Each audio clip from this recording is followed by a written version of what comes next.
Hosťom v dnešnom štúdiu je známy športovec, karatista, rodák zo Žiliny, dokonca aj majster sveta, Juraj Tabak. Vítajú nás. Ďakujem.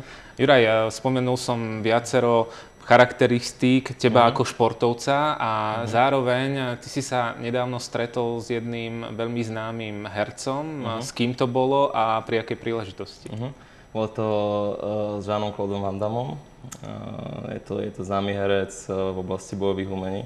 Takže si myslím, že každý chalan, alebo možno aj dievča, ktoré robí bojové umenie, alebo má niečo s tým spoločné, tak určite vie, o koho sa jedná. A možno, že aj ľudia, ktorí bojové umenia nerobia, ale sa im určitým spôsobom páčia. Takže bolo to pri príležitosti otvorenia Nestville Parku v Hniezdnom. Nikdy by ma nenapadlo, že v Hniezdnom bude Jean-Claude Van Damme. Teda v podstate som aj nevedel, že Hniezdne je, keď sa mám priznať. Bola to taká akcia, na ktorej vystúpil, bolo tam viacero kapiel, on bol hlavným hosťom a mal nejaký 15-minútový vstup na pódiu. Aj ukázal nejaké bojové umenie? Neukázal nič, ukázal biceps do televízie jednej, nemenovanej. Ale akože dobrý mal, no. Na svoj vek musím uznať, že som trošičku bol zahambený pri ňom. Prečo práve on bol tvojim vzorom? Bolo viacero ľudí, čo robilo filmy, určite boli takisto kvalitní herci a stále sú aj ich neskutočne veľa, ale jeho prejav na kameru sa mi vždycky veľmi páčil. Ako zase, čo si budeme hovoriť, nepatrí určite k nejakým Oscarovým hercom, asi najlepším. Aj tie niektoré filmy sú vyslovene tak herecky trošku nižšie, by som povedal, postavené a hodnotené, ale v podstate o to tam ide, to je taký žáner a nikto sa tam na nič nehrá. A to, čo mal zahrať, to vždy zahral super. A preto bol aj takým vzorom, pretože mal také, by som povedal, také podobné detstvo ako ja, tiež bol taký chudší a utlačaný a šikanovaný, tiež sa dal na karate a postupne sa vypracoval, no a v podstate takýto podobný priebeh to malo u mňa, takže asi preto. Ako si to prežíval, to byť s tvojím vzorom z detstva, stal si pri ňom, rozprával si sa s ním, tak ako si to prežíval, aké boli tvoje pocity? Tak v prvom rade som trošku zostal zaseknutý, aj keď som si myslel, že angličtinu už zvládam v pohode, tak v prvom momente som nevedel zo seba nič vykoktať. Bolo to trošku taká ťažšia situácia, ale hlavne som sa bál, či vôbec sa k nemu dostanem. Už som ho videl, chodil tam okolo, ale samozrejme mal tam vždycky pri sebe bodyguardov, pretože ľudia ho stále atakovali v úvodzovkách, otravovali ho a každý sa s ním chcel fotiť, takže nakoniec, keď sa k nemu dostal, som bol rád, že vôbec si s ním môžem podať ruku, odfotiť sa a odovzdať mu niečo, čo som si pre neho pripravil. Čo to bolo? Ja som mu napísal taký krátky príbeh o tom, ako ovplyvnil môj život, pretože viem, že v podstate mal aj určité krízy v živote, aj veľa ľudí ho osudzovalo za niektoré veci.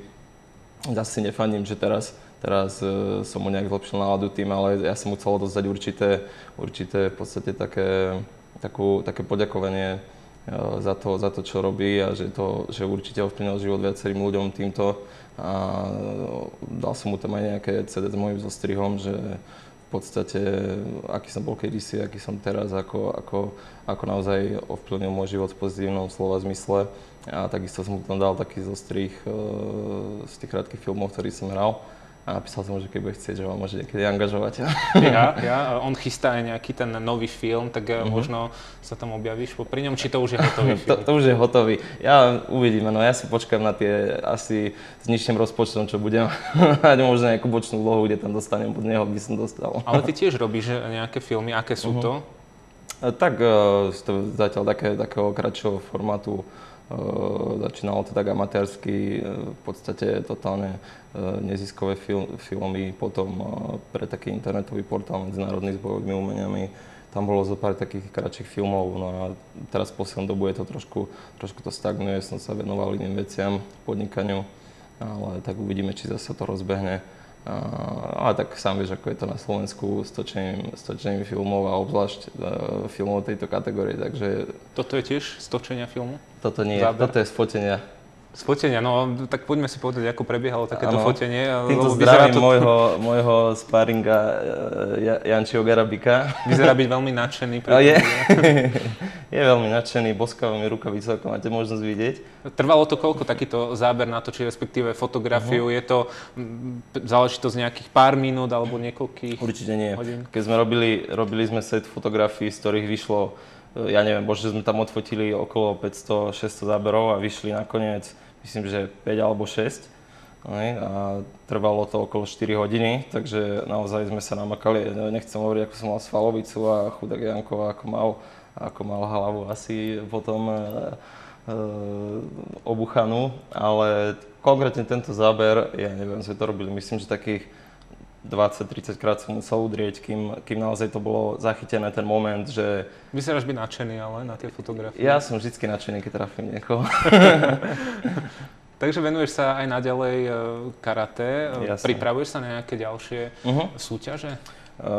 Ja si priznám, že teraz v poslednú dobu som trošičku prestal z karate, lebo ako som ti spomínal, mal som tie podnikateľské aktivity, ale strašne mi to neprospievalo, či už zdravotne alebo psychicky. Myslím, že skôr ešte psychicky mi to neprospievalo, naozaj som to začínal cítiť pod psa, ale nevedel som priznať to prečo. A zistil som, že dosť veľkým dôvodom bolo aj to karate, takže som znova začal makať dvojfázovo 2-krát do dňa, takže znova sa cítim tak dobré ako kedysi a majstrovstvá sveta ma čakajú 1. novembra, 1. až 5. myslím, že to je. Takže to je vrchol mojej sezóny, teraz mám letnú prípravu, posilujem, atletiku robím, takže tak, no budú tam aj nejaké prípravné súťaže, v podstate od 1. septembra začínam prvú súťaž v Bratislave. No a potom absolvujem nejaké prípravné turnaje a vrcholie v tom novembri. Ty sa vyznáš aj do zdravej výživy. Máme leto a viacerí možno ešte by chceli schudnúť do konca leta alebo aspoň do polovice leta do plaviek. Čo by sme im odporúčili počas leta, len také nejaké stručné návody? Na budúci rok to majú skôr zvážiť. To je prvé odporúčanie. Ale nie, druhé. Ja som vždycky zastancom toho, že treba chudnúť s rozumom a radšej pomalšie a zdravšie, lebo vtedy to pre telo nie je šok. Preto aj píšem o tom nejaké články na internete. Ľudia, keď si vyhľadajú moju stránku, majú možnosť to tam nájsť. A napísal som aj teraz na novo článok, ako narýchlo sa dá schudnúť do plaviek. A potom ako narýchlo nabrať naspäť. A presne to je o tom, že ľudia potom majú tendenciu rýchlo nabrať naspäť. A rovno na začiatku článku som napísal, že sa s tým nestotožňujem, s takýmto rýchlym chudnutím, pretože to nie je to až tak zdravé. A je mi jasné, že tí ľudia potom pri tom nevydržia pri tej strave a vrátia sa k tomu starému, čo bolo a zase tie kilá logicky naberú naspäť. Ale keď môžem, keby som mohol poradiť takto na poslednú chvíľu, aby aspoň niečo zo mňa mali diváci, tak určite by som trošku upravil stravu, pretože to je najviac úspechu, by som povedal taký 80%. Začal športovať, koľko sa dá. V lete lepšie športovať ako v zime? Rýchlejšie sa spalujú kalórie? Nie je to teplom ovplyvnené nejako, takže v podstate je to zhruba asi jedno. Takže aj keď niekto chodí v tých kadejakých som videl už aj obalený igelitom, aby viac vypotili a viac si schudli, tak to je hlúposť, hej. Takže nie je to o tom, koľko vody vypotíš, síce sa postavíš na váhu, po behaní si trošku ľahší, ale samozrejme to človek dehydrovaný sa napije a naberie tú váhu naspäť.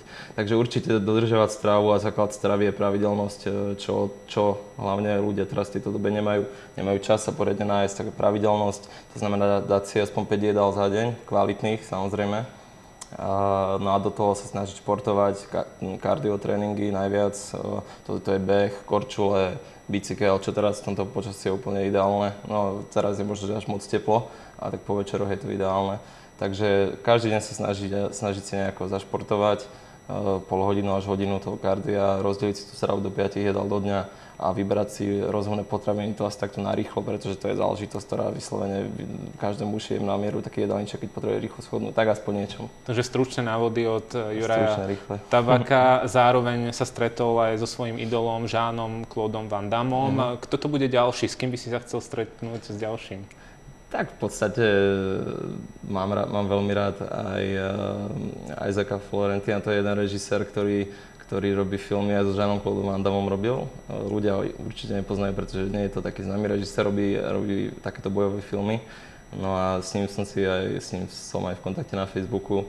píšeme si, takisto sa vyjadroval k mojim videám, že sa mu páči karate, ktoré robím. On takisto je karatista, teda bývalý, už má nejakých 50 rokov. No a rád by som sa s ním stretol a možno, že využil nejakú príležitosť, pretože naozaj sa mi páčia filmy, ktoré robí. Takisto robí film so Scottom Atkinsom, to je taká teraz nová hviezda bojových umení. Takže ten sa mi veľmi páči, tak aj s ním by som sa rád stretol, ale tak to sú vyslovene také sny, že... Ale hlavný bol Van Damme, s tým sa musel stretnúť. To som mal proste vysnívané a to keby som si nespomenul, tak to ma veľmi mrzelo, takže v podstate ostatní už tak strašne po nikom nesnívam, že by som sa s ním musel stretnúť z nejakých hercov alebo z nejakých slavných osobností. Kto by sa chcel stretnúť s Jurajom Tabakom, tak môže v uliciach Žiliny alebo niekde inde. To taký problém nebude, myslím. Zároveň možno aj na tých majstrovstvách sveta. A mohol ho vidieť, alebo mohli ste ho vidieť aj u nás v televízii. Ďakujem za to, že si prišiel, že si porozprával o stretnutí so Jeanom-Claudom Van Dammom, tiež o nejakých tých radách, ako schudnúť, a zároveň ti želám, aby sa darilo na tých majstrovstvách sveta karate, aby si obhajil titul. Dúfam, budem sa snažiť. Ďakujem aj za pozvanie. Nech sa darí. Díky.